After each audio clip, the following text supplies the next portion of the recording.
Hello world, welcome to the 53rd Climate Change Emergency Awareness Rally in Gettysburg, Pennsylvania. It's December 13th, it's 11 a.m. I'm dressed like an Eskimo because it's right now minus 0.6 degrees Celsius, 31 degrees, it's raining.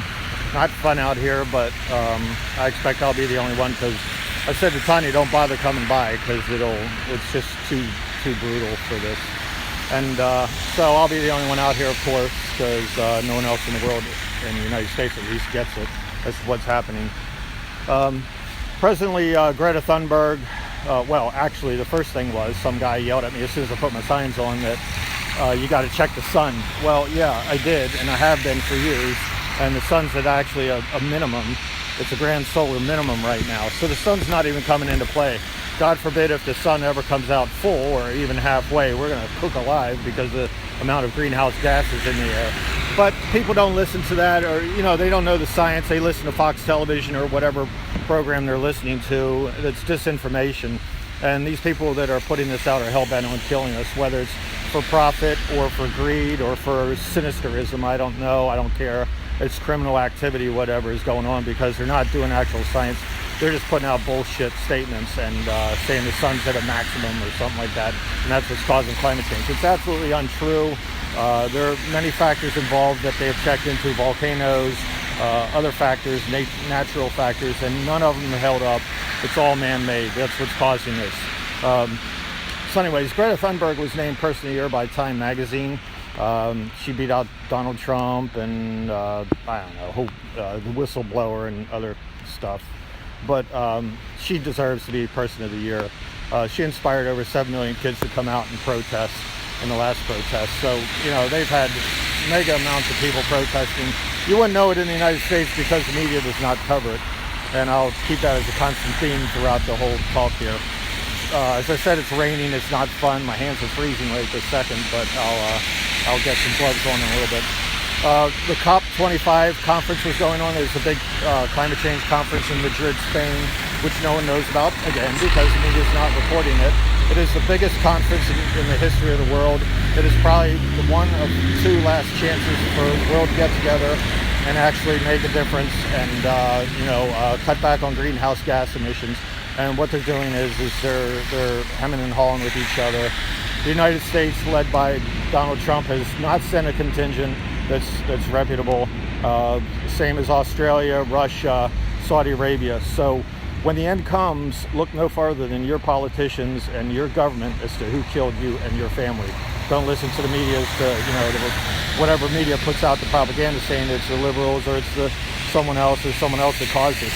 It is your government that's going to kill you and your family. That's where we're headed.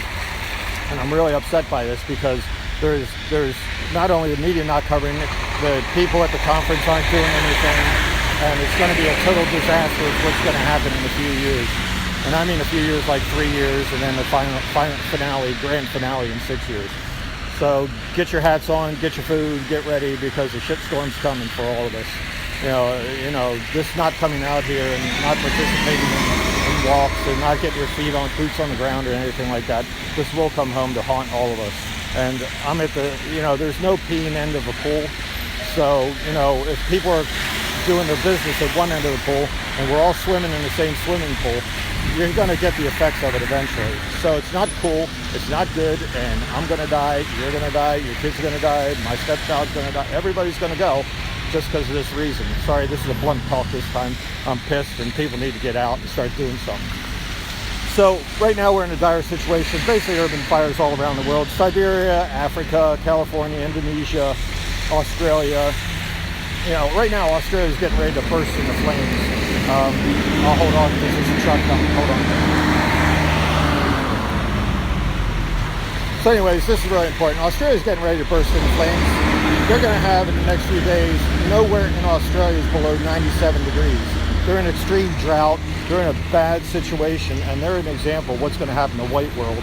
It's been happening to the brown world all along, and people keep saying we have 8 years to act on this. No, sorry. Kenya, Zimbabwe is in a total drought. Victoria Falls have dried up. If you look up Victoria Falls, beautiful falls, there's no water coming over right now. Africa, the bottom third, is in total drought. So back to Australia. They are, the whole country, the whole continent nowhere is below 97 degrees coming up.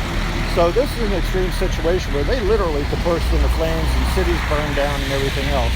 So this will affect White World, and hopefully the media will cover it and wake up, but I seriously doubt it. They'll attribute it to something else, people setting fires. It doesn't matter if people set fires or not. The conditions are there that allow for fires to exist. I could go out in the battlefield right now in Gettysburg and try to set a fire.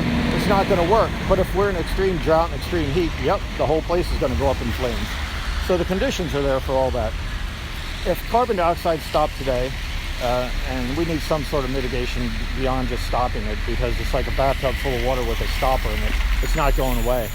So it's going to keep causing feedback loops. So if carbon dioxide stopped today, the coral reefs, as our temperatures approach 1.5 degrees Celsius above the pre-industrial era, as they call it, the 70 to 90% of the coral reefs are still going to die.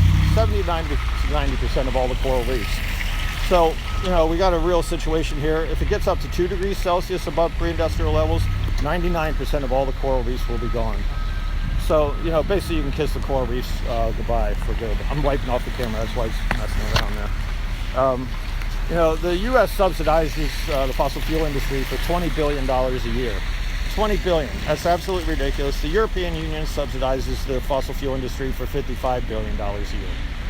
So it's absolutely insane what's going on with the world and our governments. They need to be called out for what they're doing.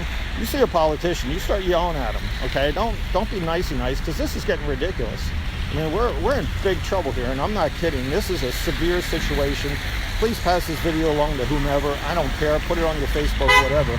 But we're in a terrible situation right now, and I'm extremely concerned. I was very, very concerned. Now I'm actually thinking that everything's actually going to happen the way I've been saying it. So, they try to change the terms from catastrophe, catastrophic situation to calamity to whatever. It doesn't matter. It's called extinction. It's coming. All right. The media is deliberately not reporting what's happening with climate change. You see events happening on TV, and they don't say the words climate change. They're too namby-pamby to worry about offending people on the other side, whatever side you're on. I don't care. So they need to get it together and start attributing it to climate change. You actually need to have real scientists on, as opposed to little itty-bitty good feel stories on the news. They need to have scientists on explaining what's happening every night, every day, all the time, what's happening. If your politician is not on TV talking about climate change and actually doing something about it, then you don't have a good politician. All right? You're going to die, okay? I'm going to reiterate that. You're going to die unless we get this stuff together. The government is actually committing crimes against you, okay? They're in a criminal activity right now. Denialism, once the knowledge is there and it's easily available, is criminal activity. Actually taking money from the fossil fuel industry and promoting denialism is a criminal activity. Someone saying it's a hoax and they know better because they're the president of the United States or whatever, it's criminal activity. I don't care about impeachment or whatever. People are engaged in a criminal activity right now, and it's absolute murder as to what's going to happen to this world. So, we got to get together. The only way to mitigate the situation right now is get boots on the ground and start having protests. And right now they need to be peaceful protests, but I guarantee you're 9 meals away from absolute chaos. And eventually it'll become violent. And people in the United States don't know what's happening. And I'm afraid they're going to commit violence against each other rather than directing it to people who are directly responsible for what's happening. Okay? It's not you, it's not me, it is in a sense, but it is your government and the policies and the fossil fuel industries that are going to kill us all. You better wake up and get to it. Okay, so, what's going to happen eventually is that, as I said, 9 meals away from total chaos. There won't be water available, clean water. The systems are going to break down. It's going to be a total social collapse as far as the governments go. They're going to vacate on you, and they're going to leave you high and dry. They won't care. They'll abscond with whatever money they can, canned goods, whatever. Put you in concentration camps. Tell you, we'll feed you here. Don't go, because that's your last stop on the happy trail to heaven. So, you need to actually start doing something immediately. You can't go sitting by. You can't go waiting it out to the next election. We don't have to the next election. You got to get it together.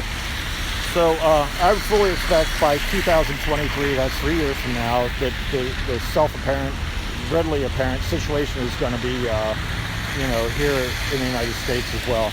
And by 2026, I expect a full civilization collapse. Now that's barring anything happening. We've got to, you've got to actually do action and get it going. Media needs to start reporting on things.